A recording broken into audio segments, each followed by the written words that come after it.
Well, hello, algebra. Today we are moving on to exponential growth and decay. It's pretty much what we were doing with exponential function, only now we move it to real life application. So when we talk about exponential growth, we're talking about when a quantity increases at the same rate r in each time period t.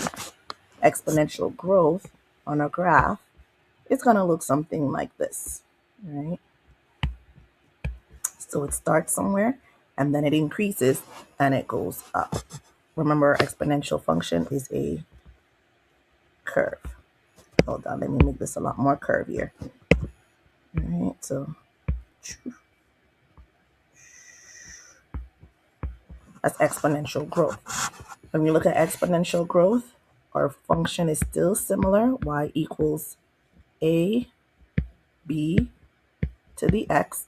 Your b term is just fleshed out a little bit more, and your t is your x, which is now representing time.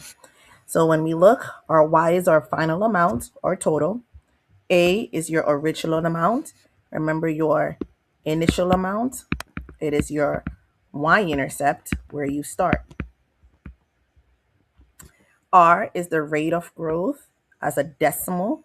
So it's going to be important for us to change that rate to a decimal. It is your common ratio that tells us how we're changing. And then T is your time. So we're going to read the word problem. We're going to try to figure these pieces out, substitute it, and then execute. This says the original value of a painting is $1,400. That's the original value. The value increases by 9% each year.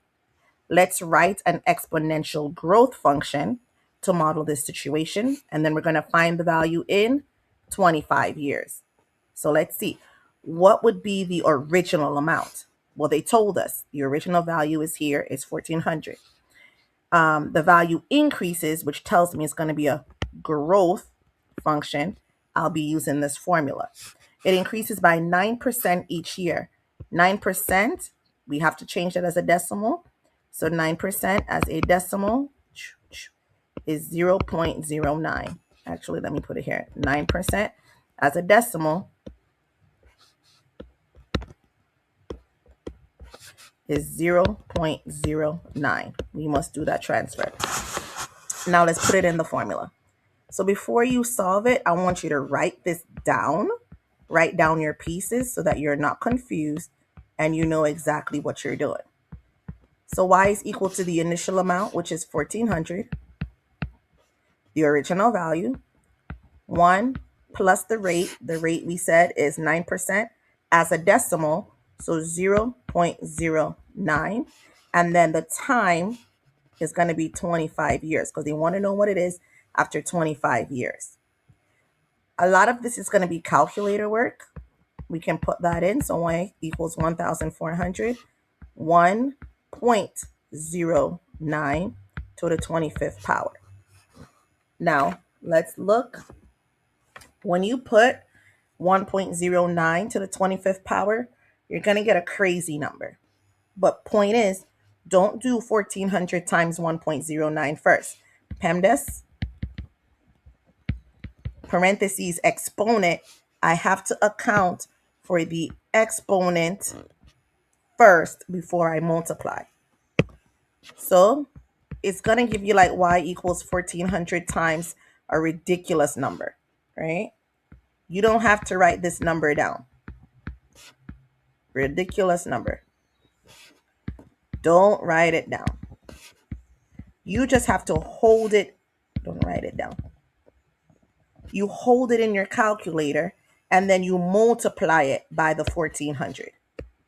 So once you do 1.09 to the 25th power, leave it in your calculator, multiply it by 1,400, and then your y is going to be equal to $1,272.31. Now you're going to have more decimals, but because we're dealing with money, the value in dollars, now you're going to have to round it to two decimal places because money comes in cents, and that's only two decimal places.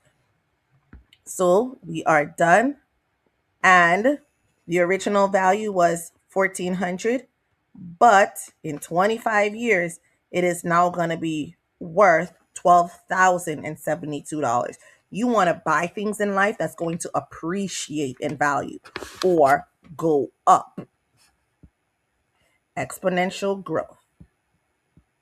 Exponential decay is the opposite of that. So growth means it goes up. Decay means it's going to go down. So exponential decay is going to look like this. Right? That's where your function looks like that. That's a decay. It's going down. So that happens when a quantity decreases by the same rate in each time period. Again, formula is similar, but instead of it being a plus, this is going to be different right here. That's a subtraction because it's a decay. This is an addition because it's a increase, it's a growth. The difference between your growth and your decay is a sign. One is going up and one is going down. Decay. So we are going to write the formula, substitute and execute. Y is equal to A, 1 minus the rate to the t power. Now let's find out where these things are. The population of a town is decreasing, decay, at a rate of 1% per year. 1% as a decimal is 0.01. In 2000, there were 1,300 people. Write an exponential decay function to model this situation. Find the population in 2008. Okay, that's important because now we have to think about the time. In 2000, there were 1,300 people, and they want the population in 2008. Well, only 8 years have passed. So our time is actually 8 years, not 2008, but 8 years from that time period. So now let's substitute. My total amount, my Y is equal to my initial amount, which is 1,300 people. 1 minus the rate, which is 0.01. And it's raised to the t power, which is 8 years.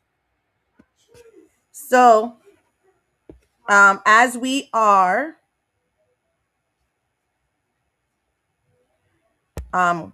continuing, we see that Y is equal to 1,300 times 0.99 to the 8th power. Again, you don't want to write down the number that you get from the exponent. You want to hold that in your calculator, whatever that is. So you will do 0.99 to the 8th power times 1,300, and then your total is going to be $1,199.57. Yes, you want to take it to two decimal places because now we're talking about money. All right, so we have okay, I want us to also note that within the parentheses on a decay function, this is less than 1. Right? If it's less than 1, if that middle term, that B term is less than 1, you're going to realize that it's a decay function. If this is greater than 1, because it's 1 plus the rate, it's going to be a growth function. All right, let's look at our next one, compound interest. Well, first of all, if I look and I see this plus sign here, tells me that it's going to be a growth function, compound interest. And so we have Y equals AB to the X again, but it's just a lot different. Y is here, your A is still your initial amount. They call it your principal amount. Your B is fleshed out into 1 plus the rate, and then it's raised to the X power. The interest for a compound interest simply means that the interest is being earned on both the principal and the previous amount of interest earned. So for example, let's say I put $100 in the bank and it's 10% interest. Let's just say that means my first one, I'm going to have 110. right? I earn 10% interest. 10% of 100 is $10. On the next one, though, it's going to be interest on interest. So I actually am earning $11 because 10% of 110 is 11. So now I'm at 121. On the next go around, I'm actually going to earn $12.01 interest because it is 10% of 121. So now I'm looking at $132.10. Right? So that's what we mean when we say compound interest. It is interest on interest. Now, we also need to, let's read the word problem. We know that A is the balance after T years, so that's your total. P is your principal, your original amount still goes there. Where you start goes in that A spot. R is your annual rate as a decimal. A new one you're going to see is N. N is the number of times interest is compounded per year. And then T, of course, is your time in years. So they gave us a problem. I have $1,000 invested at a rate of 3%, which is 0.03. I like to change them right away. Compounded quarterly in 5 years. Well, I know that this is my time. Now, quarterly is how many times it's being done in a year. If it's quarterly, that's 4, it's going to be 4 times a year. So your N is equal to 4. That's that new thing that we have. 1,000 is our beginning. That's our principal value. Now I want to come up here and I want us to talk about some other ones because maybe it's not quarterly, but maybe they say it's semi-annually, right? Semi-annually is going to tell me that it's done how many times per year? Correct. Semi-annually is going to tell me that's 2 times per year. If they tell me that it's compounded annually, then that's going to be 1 time per year. If it's monthly, you're correct, 12 times per year. If it's weekly, 52 weeks in a year is 52 times per year. We already said that quarterly is 4 times per year. Monthly, weekly, let's see. Oh, if they also say daily something that we hear, that's every day. That's 365 days in the year that it would be compounded. All right, so once we know that information for our N, we're going to write the equation, substitute and execute. So A is equal to your P, 1 plus R over N times NT. We're looking at our principal, which is 1,000. This one you want to write down. And then 1 plus the rate, which is 0.03, divided by the time period, which is 4. It's quarterly, raised to the power of N times 5. 4 times 5.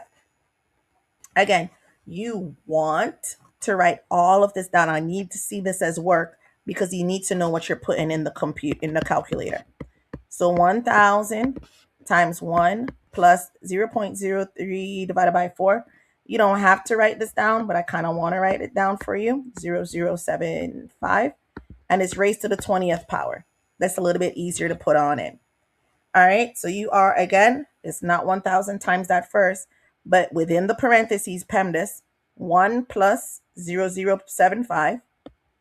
I could even write that down a little bit. You don't need to. So it's 1.0075 to the 20th power. That cleans it up. You would do 1.0075 to the 20th power. You're going to get a big number. Hold it. Multiply it by 1,000. And then we're going to round it because we're talking about money. So it's $1,161.18. So in 5 years, even though you put $1,000 in the account, you're going to get back $1,161.18. This is why people invest their money. All right. On the flip side, and this is just a side note, you don't want to have credit cards that you max out because it's going to do the same thing, but worse. Generally, your credit card interest is about what, 24%, 20%. That's a whole lot more than the 3% that we're showing here. So yes, you may initially owe $1,000, but in 5 years, if you do nothing, you're probably going to end up owing like $3,000, $4,000, just because it's compounded so much. All right. All right. That's a little life lesson. So these are all really applicable to our everyday life. All right, so we're going to switch notes now from word problems, and we're going to jump into exponential function, how to graph them, how to write the equation. You've seen this before, but it's just a recap. One, we have our graph, we have our function.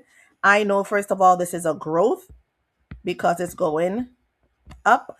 And so I know automatically that that B term, my common ratio, must be greater than 1. Okay. Then I see this one is going downwards. This is a decay. And so I should know automatically that my B is going to be less than 1. I don't know what it is. Maybe it's 0.5, maybe it's 0.8, maybe it's 0.99. Doesn't matter, but it's going to be less than 1. All right, so when I look here, I want the y-intercept. The y-intercept is on the y-axis. Here it is. My y-intercept is at 0.5. My domain, arrow, arrow, word problem, is all real numbers. My range, refers to my y values. Here is the x-axis, so everything above it is the y. So my y is greater than 0. My asymptote is this line that it approaches but never touches. It looks like it's touching it, but it's not. So that asymptote is y equals 0 here. Now my b term I have to work for. Okay, I know my equation is going to be y equals a b to the x. I do know the a already. That's the y-intercept. I need the b. To get the b, I'm going to look at where x is 1. So when x is 1, right here, my y is 1.5. When x is 1, y is 1.5. So now I need to know, what is the common ratio? 1.5 divided by 5 by 0.5? Or how do I get from 0.5 to 1.5? 1.5 divided by 0.5 is 3. So now I know my common ratio is 3. 0.5 times 3 is 1.5. So it's 3. Again, I knew it had to be greater than 1 because this is a growth.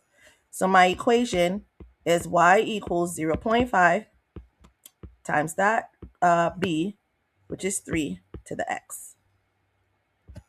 Boom.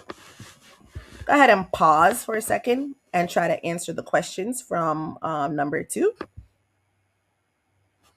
right, now that you are back, the y-intercept is here at 5.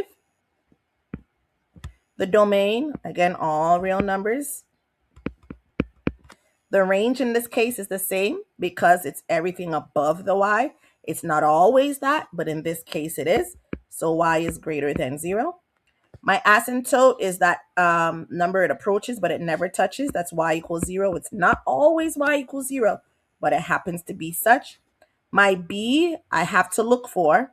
I know it should be less than 1. So I know that this is 5. When x is 1, see this coordinate is 0, 5.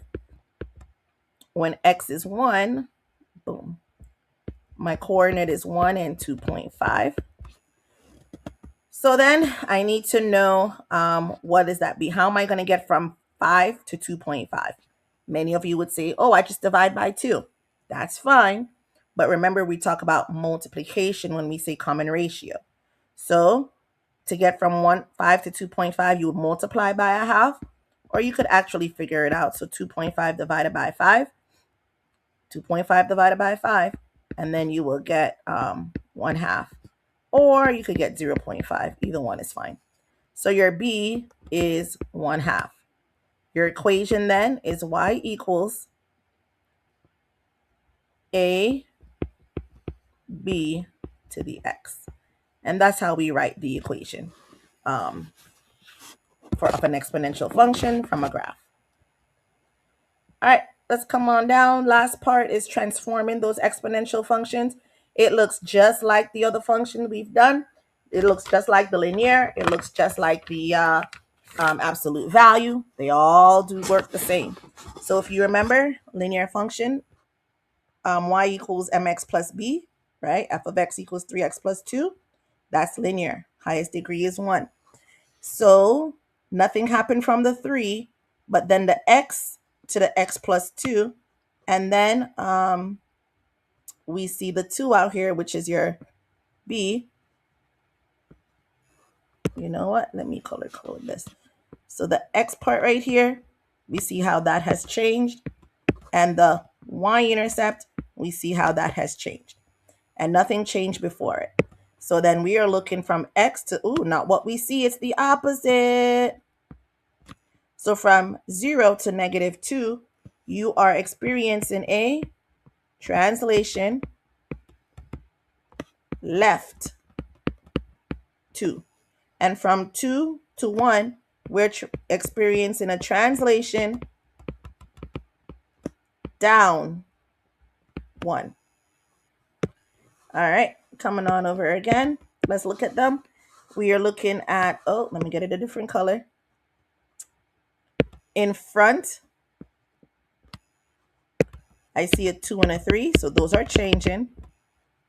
Probably could have done that here too. Oh, what are you doing?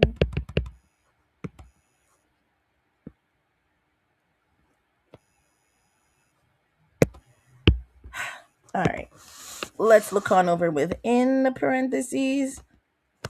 Wrong color though. Within the parentheses. All right, that's going to tell me my left or right. Inside is going to tell me my left or right. Well, same thing down here for the exponential. By the x is going to tell me my left or right. By the x is going to tell me my left or right. By the x is going to tell me my left or right. All right, then looking on out at the blue, that's my y, or my k. My k is going to tell me my up or down. It's going to tell me my up or down. My k out here, also going to tell me my up or down.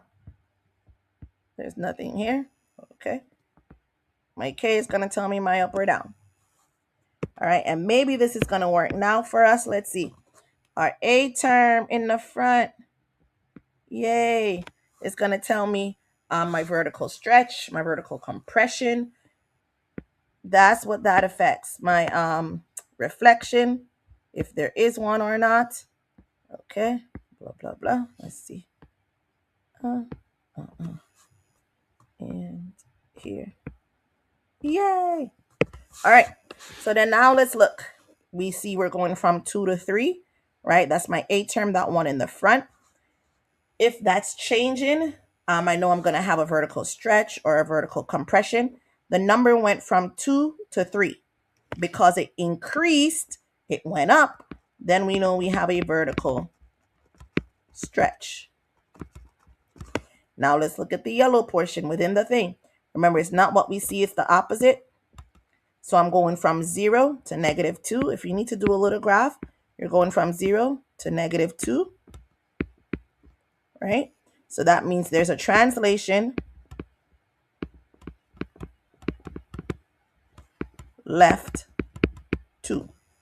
All right, on the blue, you are going from -3, which is down here, up 1 to -2. So from -3 to -2, I know there's a translation, or you could say a vertical shift up 1, sorry. From -3 to -2, that's 1. Now let's go on over. I'm going from 1/2, and then I'm going down to 1. I don't see it, but because it's in the front, it has to be a 1 here. I'm going from 1/2 to 1, which means that number actually increased. Therefore, it's a vertical stretch. If it increases, it's a stretch. If it decreases, it's a compression. It goes down. I'm going from -2, because it's not what I see, it's the opposite. I got to change that to 0. Here's a number line. I'm going from -2 over to 0. So I'm moving to the right. Translation, right 2. Okay. And then I look on the outskirts. That tells me how I'm going up or down. So it's stretch, compress, left to right, up or down. I'm going from -3, which is down here, up to 0. So I'm going to have a translation up, up, up, up, up, up, up, 3. I'm going to do one here. Remember, this is your left to right, and this is your up or down. That's it. Stretch, compression. So the twos, the first number does not change. Let's look at the x's. I have an x. This must be a 0, right? And then I'm going to, not what I see, it's the opposite. So still change that. I'm going to go from 0 to +2. And so that means I'm going to go to the right 2. This is a translation, right 2. Also call it a horizontal shift, right 2. And then lastly, I'm going from 0 to -3. So 0 down to -3. That's a translation,